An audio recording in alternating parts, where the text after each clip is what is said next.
Hello, everyone. Welcome to the EJG3 show. This is your host, Eddie Gallager. Returning is longtime New York Knicks fan and fan and family of the show is Joey Gallagher. Joey, how are you doing today? I am doing fantastic, brother. It is orange and blue skies forever, man. Absolutely, absolutely. We're gonna recap the NBA Finals. But first, Joey, I just said it. But you're a longtime Knicks fan. The Knicks have finally won a championship since 1973. How you feeling? Incredible, man.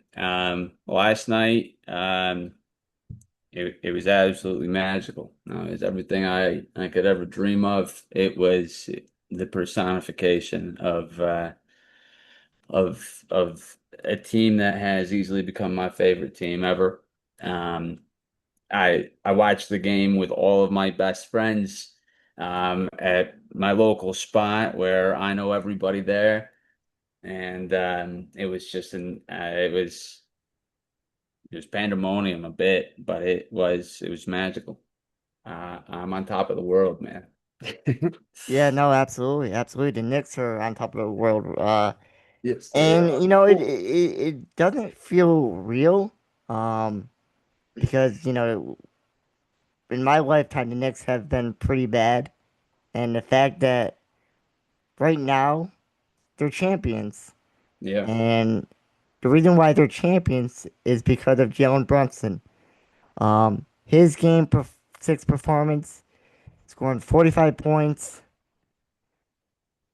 You can't say enough. That was like Jordan-esque. yeah, man. You really can't say enough, man. Yeah, I mean, obviously it was Brunson, but like, and he put the team on his back.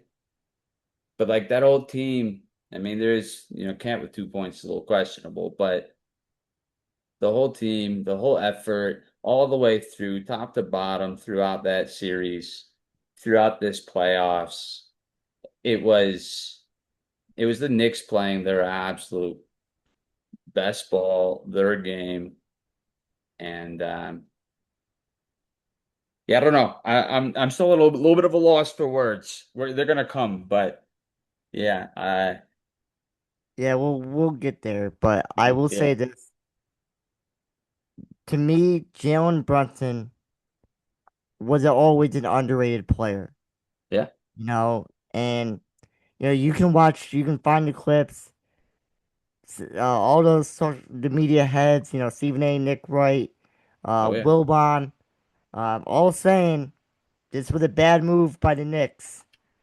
yeah, Signing a guy that was not proven. He was the yeah. second guy to Luca, Hmm. and what Jalen Brunson did, he proved to the world, no, no, I'm the number one guy. I can deliver a championship, and he did. Yeah. Yeah, he did, And man. I mean, that whole what's this? The saddest sweepstakes in the history of the NBA. Too small, not a 1A guy. He truly was doubted. From the jump, went in the second round draft, you know. Um after winning two championships in the NCAA, which he doesn't always translate, we know that, right? But you know, he's just a bona fide winner.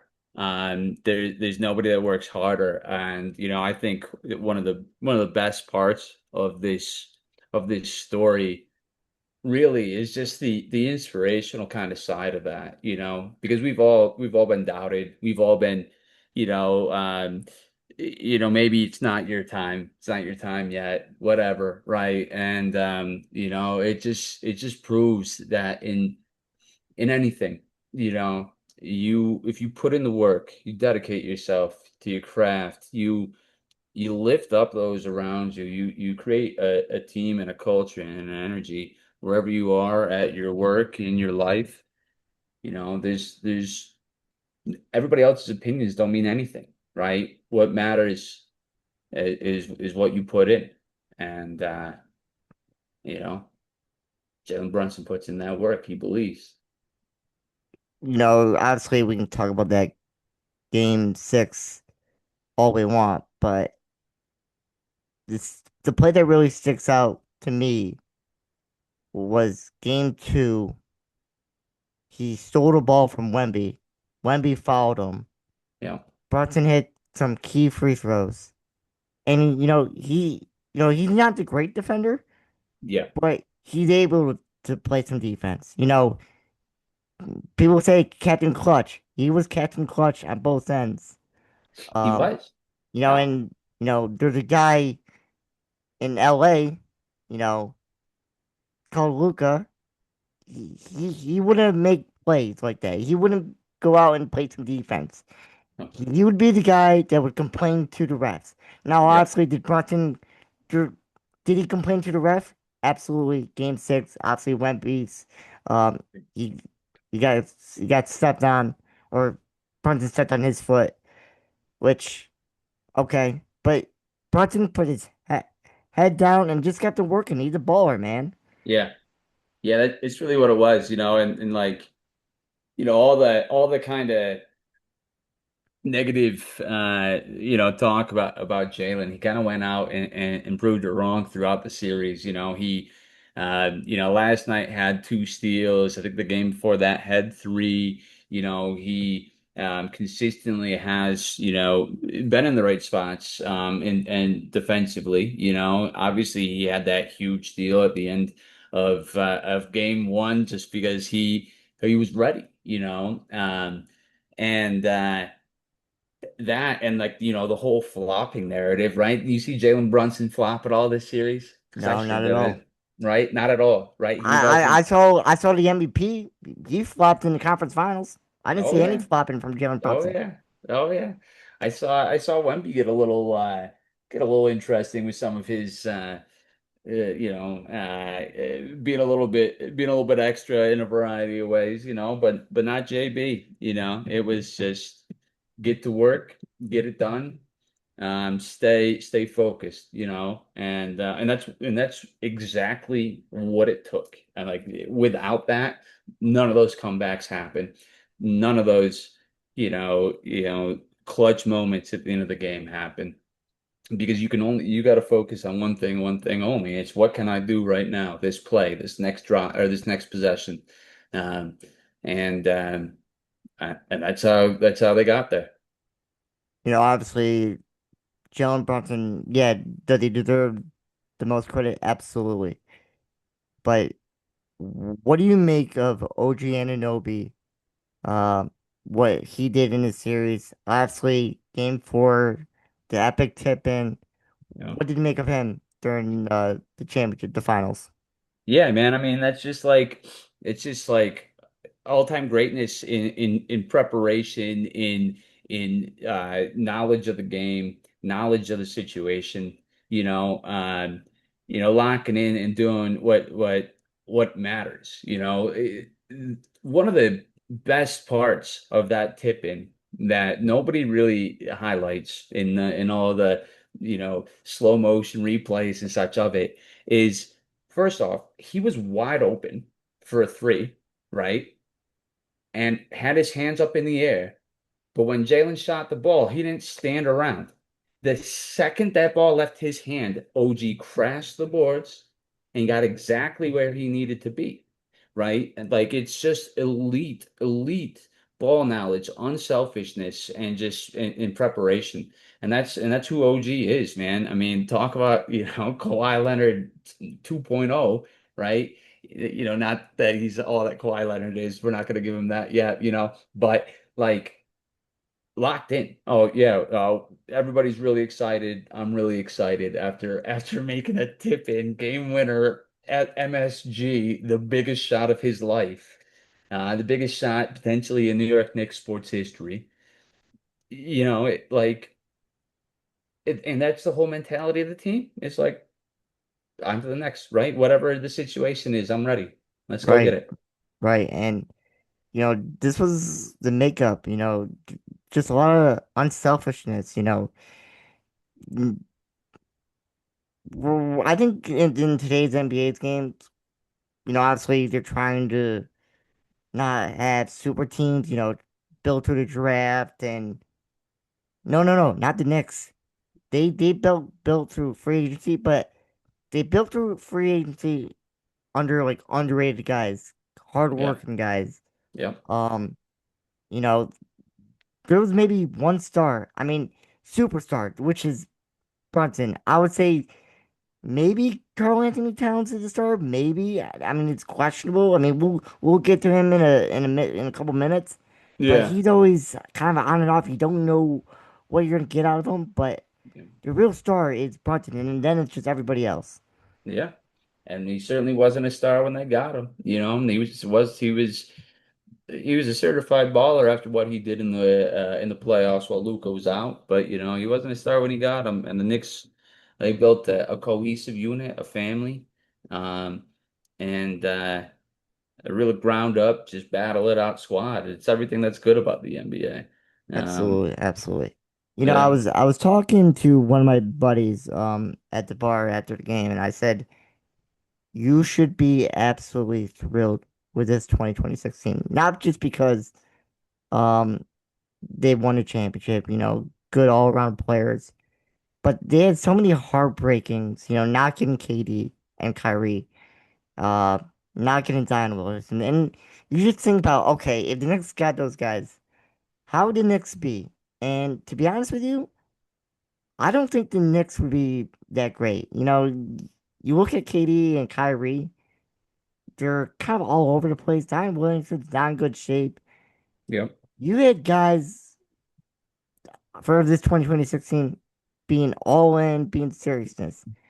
If KD and Kyrie and Zion all came to the Knicks, would they be all in? So I just think that Knicks fans should be thrilled and happy that they got a guy like Jalen Brunson, got a guy like Josh Hart, got a guy like Carl Anthony yeah. Towns, got a guy like OG.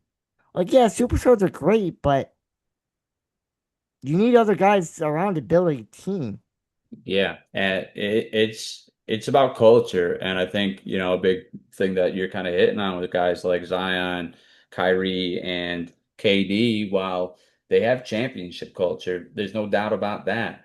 But do they make the locker room a better place, right? Do they encourage guys around them to come to their team because of their their camaraderie, their leadership, their selfishness, or selflessness, right? Or do they just do it because of their greatness and ultimately, greatness fades. Um, um, and I'm absolutely thrilled that we built it the way we did, that we missed on those opportunities, you know.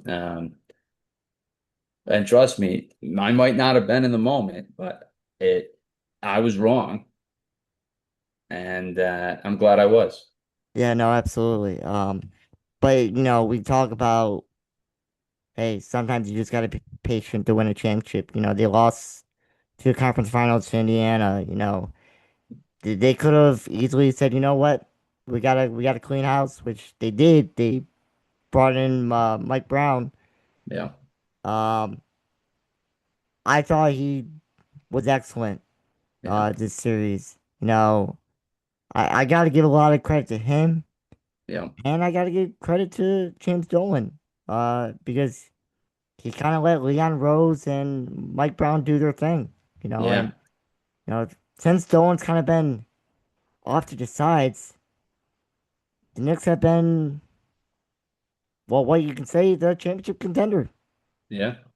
Yeah, I mean, him taking a back seat was a huge thing, the years of kind of behind the scenes orchestration of things like getting Phil Jackson in and all that nonsense, right? Like it was all just hype. It was all just flash, right? It was, you know, um, even if we go all the way back to, like bringing in Carmelo, I mean, it's tough to say if Stoudemire was truly healthy, if him, Carmelo, and Tyson Chandler could have done this. They really had a great shot at it, but again, like it wasn't culture, right? Like Jeremy Lin got ran out of the locker room. That kid was culture.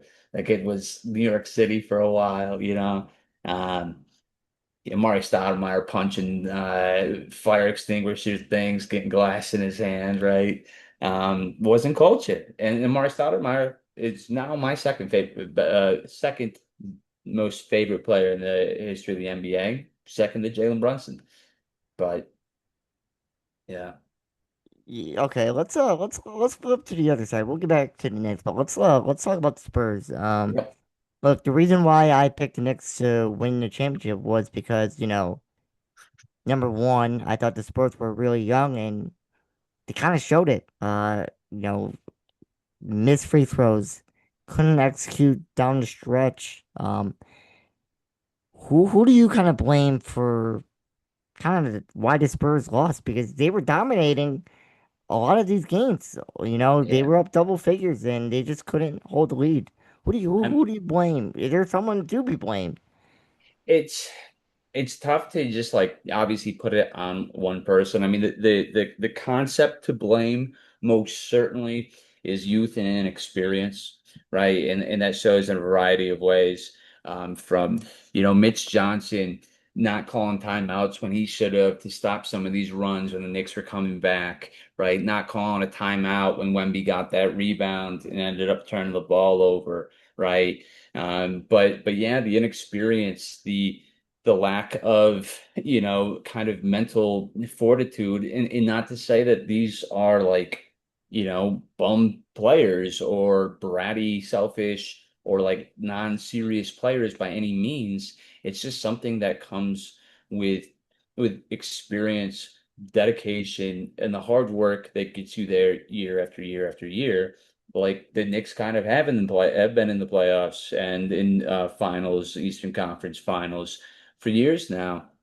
Each one of them, most of the starters, I think, other than Josh Hart, has got like finals experience, right? And Well, it's they had Barnes, but he didn't he just was not a factor. yeah, no, for sure. Yeah, but they did have them, and they had what's it, Biombo or whatever on the back there as well. But yeah, those moments, right? Like Dylan Harper blowing that layup last night, right? Smoked a layup he should have finished. That kid's an absolute stud. He's a baller. I couldn't be a bigger fan of that kid, but it kind of fell apart when it mattered, right? And it the one experienced guy they got is that like it's time, obviously De'Aaron Fox, and he was abysmal when it came down to the big moments, other than the game they won. Yeah, well, obviously you make good points. It's not just one player. There's our coach, but Victor Wembanyama. Look, he had a great series. I mean, he was affecting shots. I mean, when you see the plus minus when he's on the court and off the court. Yeah, With Victor averaged 26 points, 11 rebounds, 3 blocks. He was blocking every shot that he could. But yeah.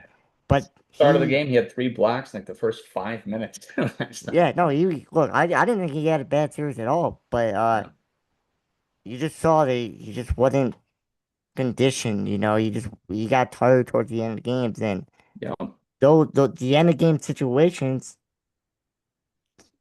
That's something. You have to be conditioned. You have to make the right play, and yeah, obviously that comes with being young. Castle, Harper, yeah, Wemby.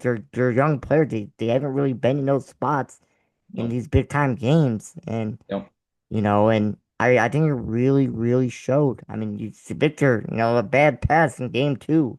yeah. Missing key free throws. And how about every clutch end of the game shot where he had the chance to take back the lead or to, seal the game, right? Every one of those shots, it was a mid-range or three-point jump shot. Every one of those shots hit front rim, right?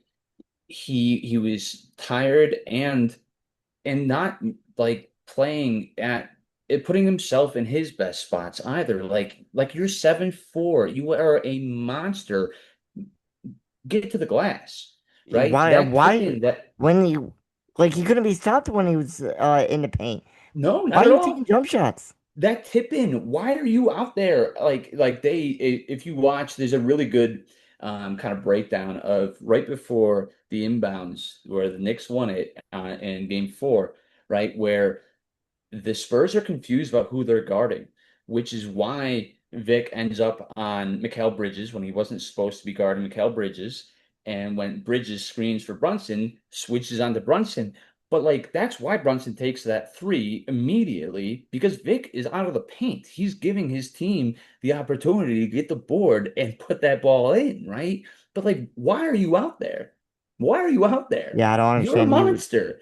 Go lock down the boards, you know? Exactly, exactly. I don't understand. Is that on the coach? Is that on Wemby?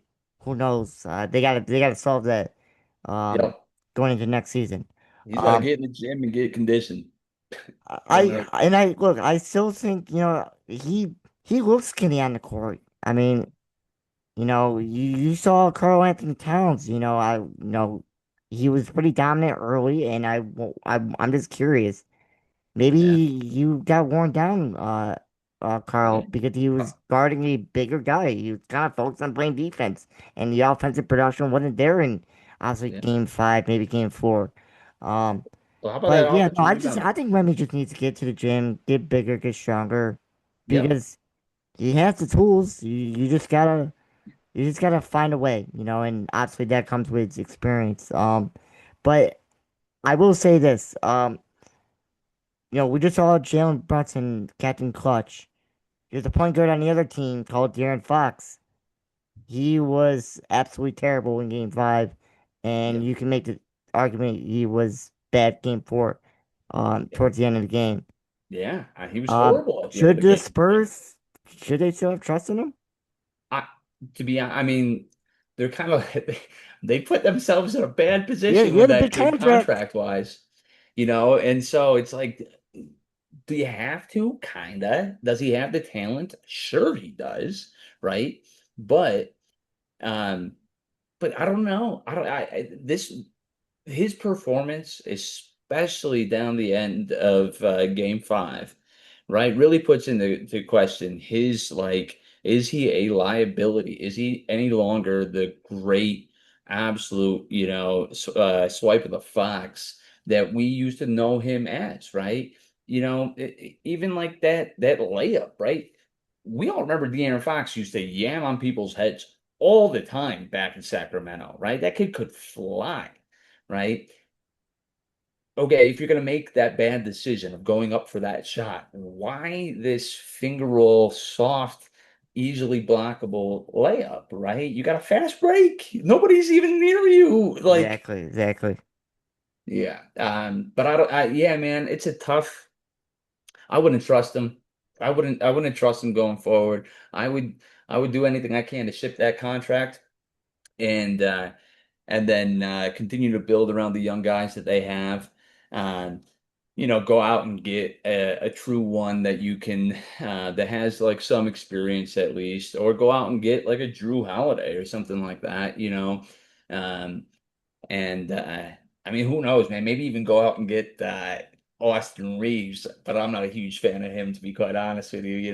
But No, he's look, I wouldn't give that guy a big contract. no, I wouldn't Uh, either. I wouldn't I either. mean, look, he's a good player, but I wouldn't, if I'm gonna build my team, those are the three stars that I'm gonna build around: Wemby, Castle, and Yeah. Dylan Harper. Dude, seriously. How about that kid, Dylan Harper? Unbelievable. Yeah, no, And but stop sitting the kid in the fourth quarter for De'Aaron Fox, who's playing terrible. You know? yeah, Crazy. I mean, I'm just amazed that they've. I felt like they were pretty dominant.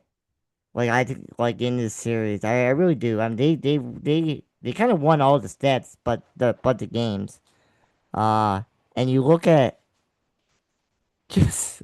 I just don't know how you blow a 29-point lead in game four. I mean, I literally said to my father, I said, that game's over. And then you kind of like watch the third quarter. Okay, Knicks are down 15, heading to the fourth, and that's like, okay, they're creeping back. It's because obviously the three ball. Spurs Yep. just cannot hit a three for the life.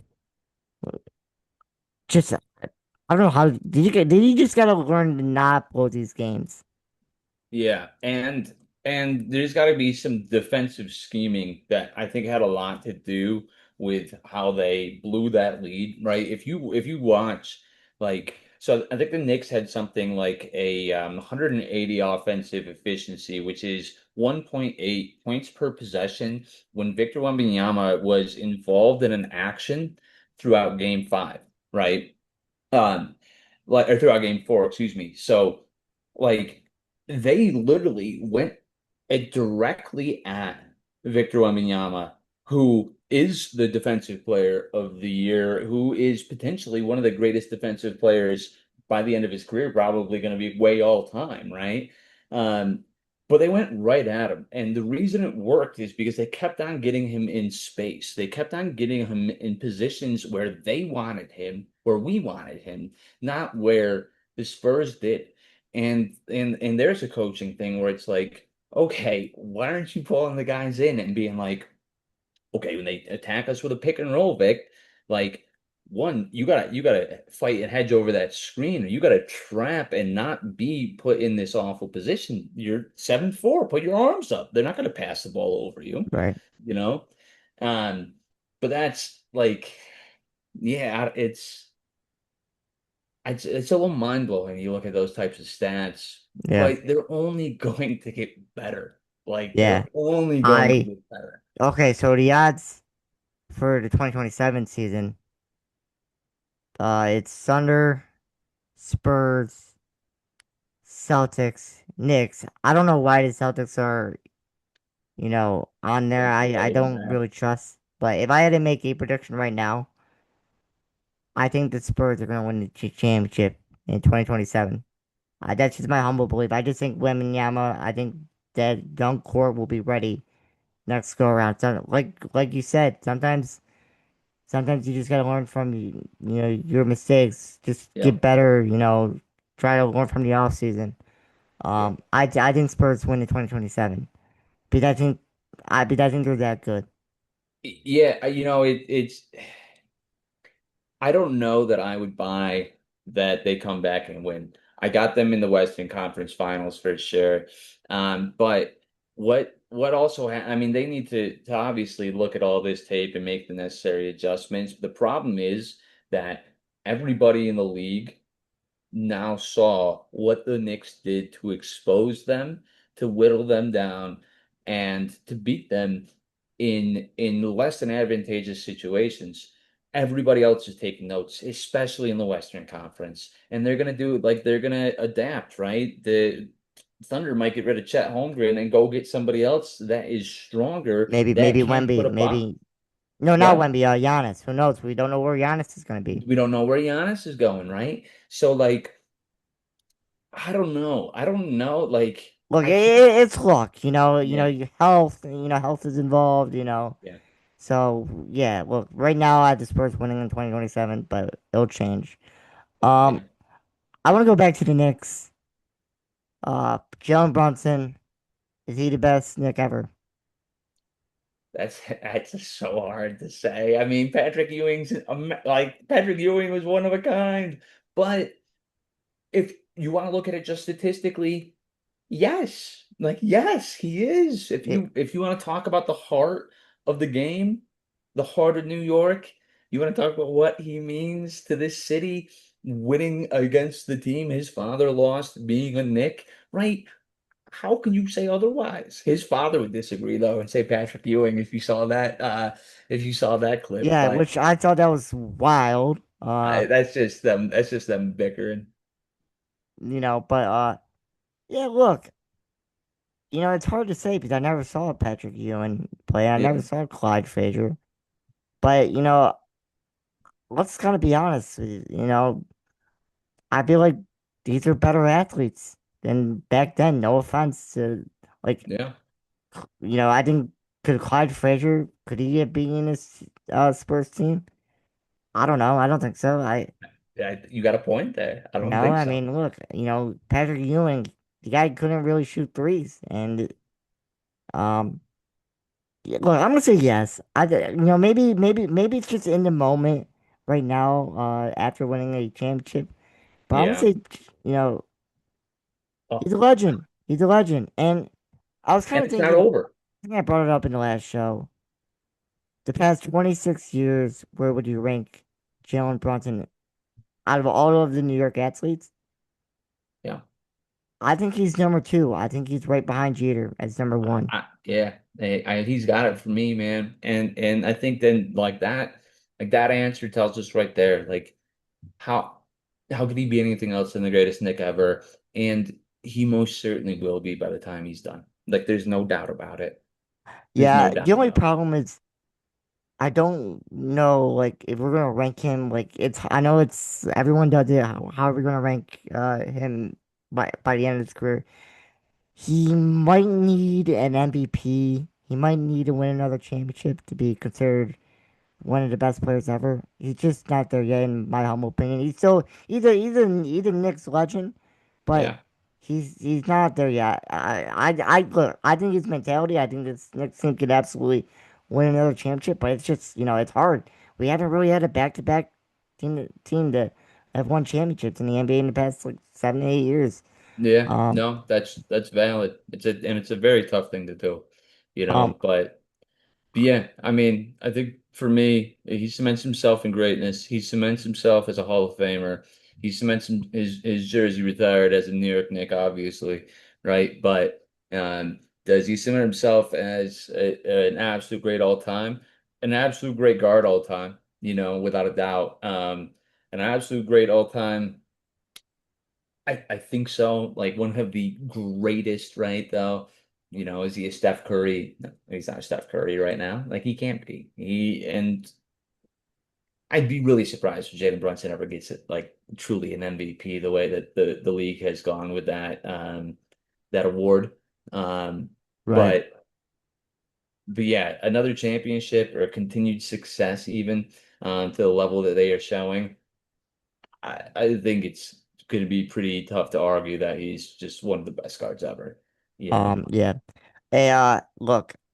Out of the whole playoffs, I will say this.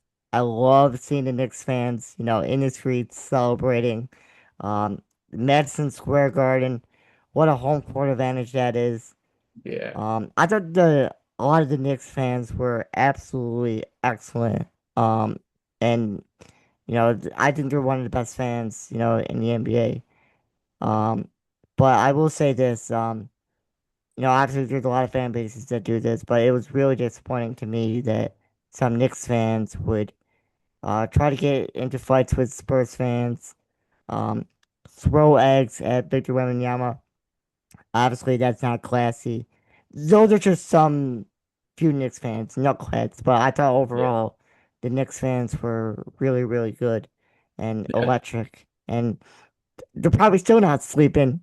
No, no, I But don't yeah, think no, they are. I just saw why who teaches you to throw eggs at people? It just doesn't make sense. I mean, I thought the egg was honestly hilarious. I think that was hilarious. I absolutely, obviously do not condone, the fighting, the jumping of Spurs fans. I don't care what they said, right? You're not fighting people, man. Like that's you don't put people in dangerous situations. Now, an egg, I think that's funny as hell, right? I thought that was great, right? But I don't know. The New York sports, New York Knicks fans, I think it's the greatest fan base in all sports. Um, they're wild, they're insane, they're extremely passionate. They're passionate like none other. And obviously, it's you can't ignore the greatness of, specific Knicks fans, right? The Ben Stillers, the Timothy Chalamets, right? Yeah, but Um, is he now the number one Knicks fan? Is he the number one Knicks fan? Yeah. No, I mean he's probably No, the most. I look. I'm sorry. I think I gotta rank him over Spike. No, bro. Tracy Morgan's a bigger Knicks fan. Okay. Like no, he's not the number one Knicks fan. He's probably the most loved Knicks fan, right? Um, right, but bro, he's brand new to the scene, right? He hasn't been here through all of it, Yeah, yeah. right? Um, okay, final thoughts, I thought this has been a great playoffs. Uh, Obviously, Knicks winning it, that helped. I just love seeing the Knicks team. We got a new face of the league, Victor Wembanyama. Um, I think the only thing about the playoffs is that I wish it was a lot shorter. I like it's like kind of 2.5 months, which I kind of don't like, but it is what Yeah, it is. It's all a money grab. But I'm gonna miss some basketball. I love basketball. yeah. But we're gonna take some few months, and we got football season around the corner. Yes, we do. And obviously, my fan base, so I'm the most Yeah, you should excited probably on go back to this. basketball season. Yeah, but anyways, man, I mean, I think. I think looking forward, I think especially this finals and this playoff, I think it bodes really well for next season. I think we're gonna see things a little bit more under a fine tooth comb with the flopping and the foul baiting stuff. And I think we're gonna, see obviously the growth of an all-time great in Victor Wembanyama. Um, and pretty soon here it's gonna be LeBron's last season. So we're gonna see a farewell tour. And he's a free agent, so we'll see where he ends up. Yeah, That it's gonna be a real storyline. Uh, yeah. this summer. But hey, Joey, appreciate you coming on the show. This has been a lot of fun. Whoever watches this episode, please like and subscribe, and we'll see you next time. Thanks for having me, bud. Let's go, Absolutely. Nick. Hey, go Knicks. Amen.